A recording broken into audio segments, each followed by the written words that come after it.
You've got a moving object, you've got a satellite in the sky, and you want to hook the two up.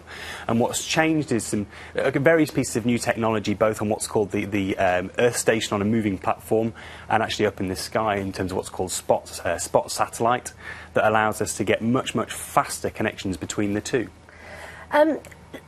We're always being told that there's an issue with safety when you're on a plane using your mobile phone, and I can't imagine that why suddenly it's changed that we can use our phones and use Wi-Fi on a plane. I think when you've got a bunch of people in a flying tube of metal, you're going to be extra cautious. There's never actually been proven to be a problem, it's just that no one wanted to take the risk. I think that the theoretical risk of radio signals, be they from mobile phones or from Wi-Fi, causing problems on the plane has now been fundamentally disproven. It's been tested, we're sure it's safe, and now we can go ahead and start getting all the amenities we're used to on the ground up in the sky as well. Although we should add that when the cabin crew ask you to switch off your electronic devices, it's a good idea to do as they Still say. keep with the precautions for now. So is it basically, is it more complicated to get a constant signal on a train than on a plane because there's more stuff in the way? Well, you've got tunnels in the way for a start. I mean, at the moment, whether you're using your mobile phone or using the Wi-Fi on a train, it's patchy, because as soon as you go into a tunnel, A, you use the mobile phone signal, which is what the train Wi-Fi is connected to,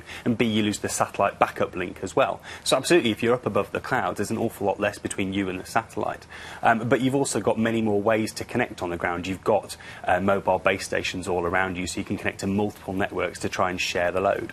So just to explain, if I'm on the train trying to work, and it is frustrating because, you know, it drops out so often, that signal, what is going to change that is going to make that smoother and more reliable? So when you're outside of the tunnel, you're going to have a much faster connection. So at the moment, you've got a very low bandwidth connection, if you like, a few megabits per second at best, shared between lots and lots of people. Now you're going to have tens of megabits per second, much faster connection coming down to the train. So when you're outside the tunnel, it'll be very snappy. Unfortunately, you still have to pay for that. Is that a change in my mobile phone, or is that a change in the technology? That's a change in the satellite technology. So instead of the train being connected to the mobile phone network, it's going to be connected to a satellite on a very high bandwidth link, beamed straight down to the train.